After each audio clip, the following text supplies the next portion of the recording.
اچھے تو نہیں، ظاہر برے ہی الفاظ سے تاریخ یاد کرے گی. لیکن اب آتے ہیں جنرل یہ رویداد خان. رویداد خان نے اچھا یہ آپ کو پتا ہے کہ سابق وزیر اعظم آج کل عمران خان ہے وہ ذوالفقار علی بھٹو کے بارے میں کہتے ہیں کہ ان کو سازش کی وجہ سے، امریکی سازش کی وجہ سے ان کو صفحہ ہستی سے ہٹایا گیا. اب یہ جو رویداد خان ہے یہ اس وقت انٹیلیجنس بیورو اور یہ کے بھی سربراہ تھے اور یہ سیکٹری داخلہ تھے جب ذوالفقار علی بھٹو کو پھانسی دی گئی، اور یہ ان افراد میں سے ایک ہیں جنہوں نے ذوالفقار علی بھٹو کے ڈیتھ وارنٹ پر دستخط کیے. اس کے بعد بے نظیر غلام اسحاق خان کے ساتھ مل کر انہوں نے بے نظیر بھٹو کے خلاف سازش کی، نواز شریف کے خلاف سازش کی. آج کل ان کی ہمدردیاں 99 سال کی عمر میں پی ٹی آئی کے ساتھ ہیں، اور یہ متعدد ٹیلی ویژن پروگراموں میں یہ کہہ چکے ہیں کہ بے نظیر بھٹو کی حکومت ہم نے اس لیے ختم کی کہ وہ سیکیورٹی رسک بن گئی تھی، ان کی دور میں بڑی کرپشن تھی، یہ ہے وہ ہے. نواز شریف کے بارے میں بھی موصوف کے اسی طرح کے خیالات ہیں.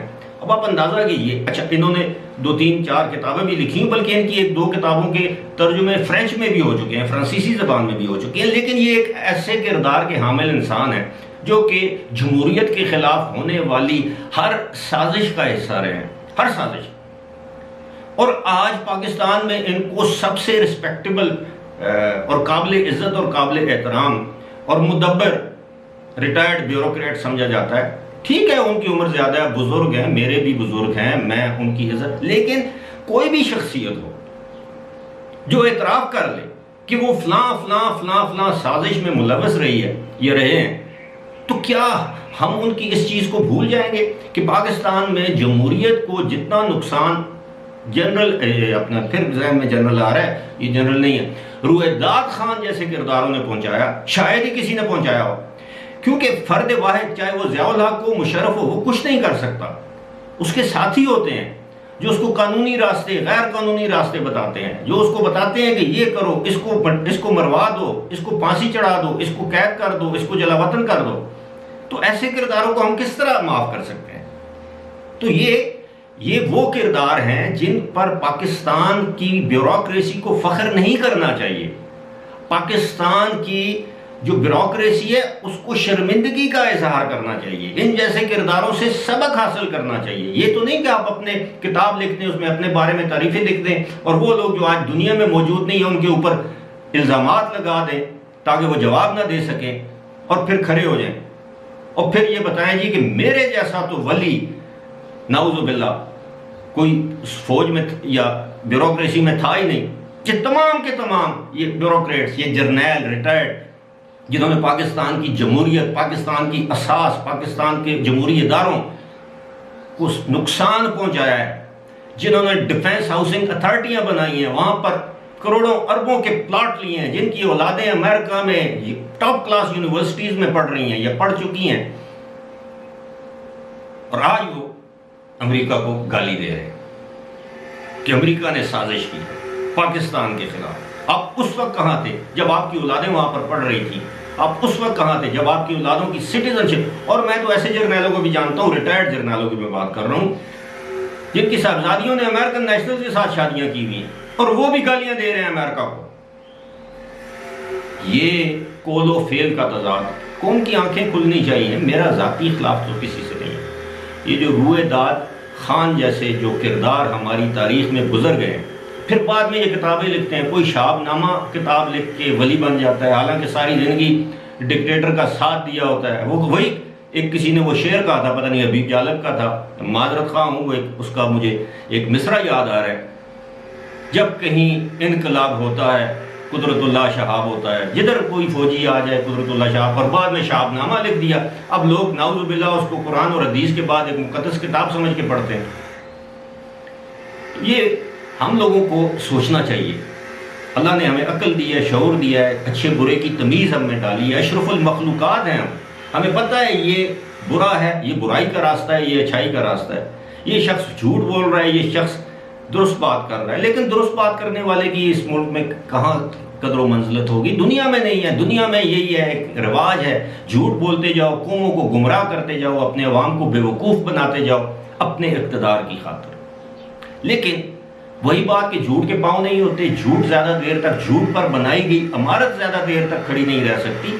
تو یہ جو بات میں کر رہا تھا کہ اب عمران خان ان کے ساتھ ہیں یا وہ عمران خان کے ساتھ ہیں، ان کی ہمدردیاں، ان کے اہل خانہ، ظاہر ہے وہ بیوروکریٹ ہوں گے، اب بھی ہوں گے، ممکن ہے میری ویڈیو دیکھ کر ان کو بری لگے، لیکن میں نے تو تاریخی حقائق بیان کیا، میں نے کوئی ان کی شان میں گستاخی نہیں کی. جو کچھ انہوں نے کیا ہے، جو کچھ انہوں نے بتایا ہے، جو کچھ انہوں نے ایڈمٹ کیا ہے، that wasn't a service to Pakistan اور پاکستان's democracy. That was a great disservice کہ ایک بیوروکریٹ، ایک سرکاری ملازم اپنی ملازمت کے دوران وہ صدر یا آرمی، اس وقت کے آرمی چیف کے ساتھ مل کر ایک جمہوری حکومت کے خلاف سازش کر رہا ہو، یا ریٹائرمنٹ کے بعد ایوان صدر میں بیٹھ کر ایک سیل چلا رہا ہو کہ کس طرح بے نظیر بھٹو یا نواز شریف کی حکومت ختم کرنی ہے. تو اس سے بڑی میں کہتا ہوں کہ اس ملک کے ساتھ زیادتی کیا ہوگی، ضرور سوچئے گا. فی الحال اسی کے ساتھ مجھے دیجیے اجازت. خدا حافظ.